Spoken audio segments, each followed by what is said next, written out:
नमस्कार मित्रांनो.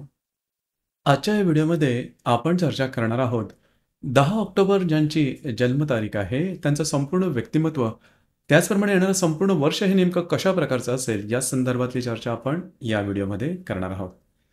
सुरुवातीला ज्यांची जन्मतारीख 10 ऑक्टोबरची आहे, त्या सर्वांना जन्मदिनाच्या मनापासून शुभेच्छा.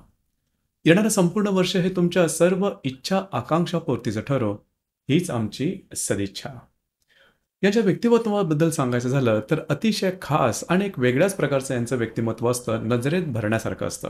मुळातच जीवनाकडे बघण्याचा यांचा दृष्टिकोन संपूर्णपणे सकारात्मक असतो. जबरदस्त ऊर्जा, कार्यशक्ती, संपूर्ण समर्पण हे यांच्या संपूर्ण व्यक्तिमत्वामधलं एक प्रमुख गुण सांगता येईल.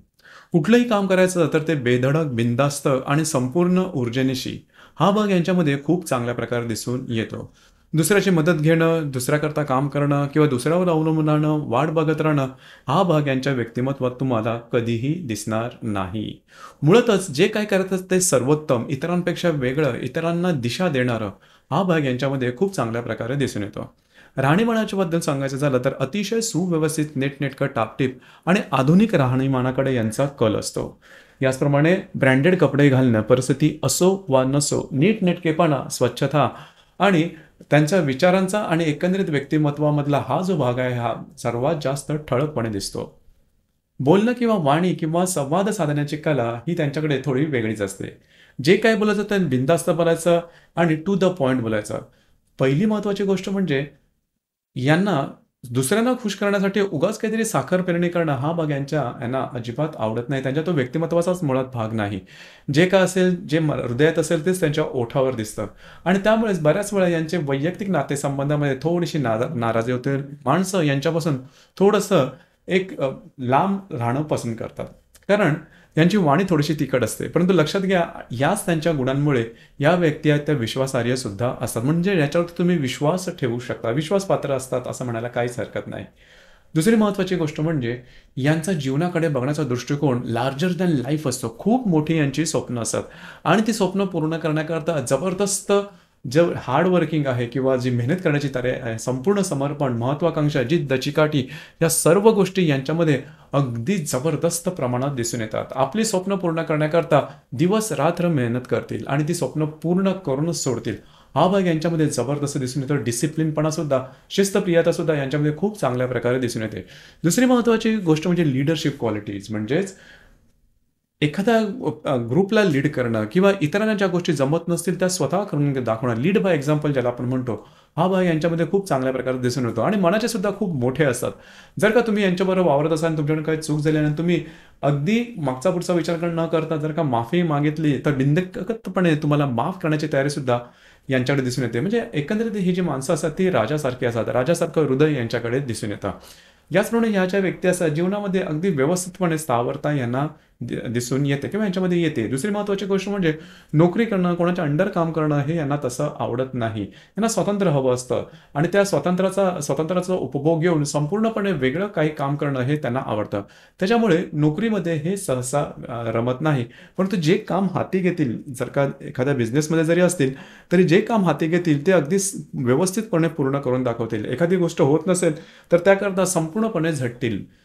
हट्टीपणा हा यांच्या स्वभावात मूलतः दिसून येतो. तो अगदी बालपणापासून असतो. अर्थात त्याचा त्रास बालपणीच्या स्वभावात एकंदरीत दिसून येतो. परंतु मोठे झाल्यानंतर करिअरमध्ये हा जो हट्टीपणा आहे तो अतिशय चांगल्या प्रकारे दुर्गोच्चार होताना दिसतो. म्हणजे एखादी गोष्ट होत नसेल तर ती चिकाटीने, मेहनतीने त्याच्या मागे लागून पूर्ण करून दाखवायची, हा भाग यांच्यामध्ये खूपच चांगल्या प्रकारे दिसून येतो. मानापमानाच्या भावना यांच्यामध्ये थोड्याशा जास्त असतात. थोडासा अहंकार जास्त असल्या कारणामुळे मानापमानाच्या भावना येतात आणि त्यामुळे कधी-कधी वैयक्तिक नातेसंबंध किंवा कधी-कधी हे स्वतःचं सुद्धा नुकसान करून घेतात. म्हणजे याच्यावर थोडंसं काम करणं गरजेचं राहील. जर का हा गुण त्यांनी सुधारला तर वैयक्तिक नातेसंबंध आणि त्यांच्या करिअरवरती सुद्धा याचा जबरदस्त असा चांगला परिणाम दिसून येईल. मुळातच ह्या ज्या व्यक्ती असतात या बिनधास्त स्वरूपाच्या असतात. कुणालाही घाबरत नाही, ना कुठल्या व्यक्तीला, ना कुठल्या परिस्थितीला. कसल्याही प्रसंगाला धैर्याने तोंड देण्याची ताकद या या ज्या व्यक्ती असतात त्यांच्यामध्ये खूप चांगल्या प्रकारे दिसून येतो. आणि धंद्याची सुद्धा एक जी माहिती असते ती त्यांना चांगल्या प्रकारे माहिती असतात. यांची पैशाची गणितं सहसा चुकत नाही. त्याचप्रमाणे हे जर का कुठल्या बिझनेसमध्ये गेलं तर समोरच्या व्यक्तीला कशाप्रकारे टॅकल करायचं, कशाप्रकारे बोलायचं हे सगळ्या गोष्टी आहे ना खूप चांगल्या प्रकारे ठाऊक असतात. रिलेशनशिपच्या बाबतीत सांगायचं झालं तर रिलेशनशिपमध्ये ह्या व्यक्ती लवकर येतात, त्यांची निर्णय क्षमता चांगली असते. परंतु काही गोष्टी पटल्या नाही तर लवकर निघूनही जातात. त्यामुळे ब्रेकअप होणं हे यांच्यासाठी काही नवीन नसतं आणि त्याच्यासाठी खूप काळ आभाळ कोसळल्याप्रमाणे रडत राहूपणा करणं हा पण यांना तसा पटण्यासारखा नसतो. समोरच्या व्यक्तीला रोखठोकपणे जे काय असेल ते सांगतील. रिलेशनशिपमध्ये येण्याच्या आधीसुद्धा यांच्या स्वतःच्या अशा काही कंडिशन्स असतात. त्या फुलफिल झाल्या, त्या पूर्ण झाल्या तर रिलेशनशिपमध्ये येतील आणि रिलेशनशिपमध्ये आल्यानंतर त्यामध्ये काय प्रॉब्लेम असेल तर लवकर बाहेर सुद्धा निघून जातील. हाच भाग त्यांच्या वैवाहिक जीवनामध्ये सुद्धा बऱ्याच प्रमाणात ठळकपणे दिसतो. त्याच्यामुळे यांच्याबरोबर रिलेशनशिपमध्ये किंवा नातं जुळवणं ही थोडीफार तारेवरची कसरत असते समोरच्यासाठी. परंतु एकदा का तुम्ही यांना समजावून घेतलं तर अर्थातच त्यांच्या बरोबर जमून घेणं हे तुम्हाला खूप सोपं जाईल. मग याच्यासारखा जोडीदार तुम्हाला वाटणार नाही. मुळामध्ये यांच्या गळी कुठली गोष्ट उतरवायची असेल किंवा ह्यांचा होकार मिळवायचा असेल तर सरळ सरळ ह्यांच्या विरोधात जाऊ नका. त्यांचा मूड बघा, त्यांचे काही त्यांच्या संदर्भात काही चांगल्या गोष्टी करा आणि नंतर जर का तुम्ही तुमचा भाव किंवा तुमचे विचार जर का ठेवलेत तर अर्थातच ते त्याला मान्यता सुद्धा देतात. अर्थात ही गोष्ट तुम्हाला जमणं मात्र महत्त्वाचं राहील. एकंदरीत आरोग्याबद्दल सांगायचं झालं तर पित्त प्रकृती यांची असते. पित्त प्रकृतीच्या संदर्भातले त्रास म्हणजे खाण्यापिण्याच्या गोष्टी, सवयी याच्याकडे थोडंसं लक्ष देणं गरजेचं राहील.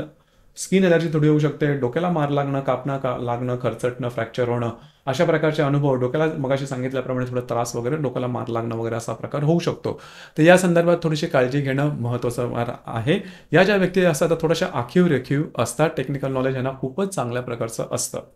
येणारं संपूर्ण वर्ष हे तुमच्यासाठी अत्यंत शुभफलदायी राहील. आयुष्यातल्या महत्त्वाच्या घटना म्हणजेच विवाह होणं किंवा नोकरी लागणं किंवा ज्या तुमच्या अपेक्षा महत्त्वाच्या असतील त्या पूर्ण होणं अशा प्रकारचे बरेचसे अनुभव तुम्हाला या वर्षीच्या जवळजवळ एप्रिल 2025 पर्यंतच्या कालावधी जो आहे तो तुमच्यासाठी शुभफलदायी असाच असणार आहे. तर मित्रांनो, हे होतं दिनांक 10 ऑक्टोबर ज्यांची जन्मतारीख आहे त्यांचं संपूर्ण व्यक्तिमत्व आणि येणारं संपूर्ण वर्ष हे नेमकं कशा प्रकारचं असेल या संदर्भातली चर्चा. धन्यवाद.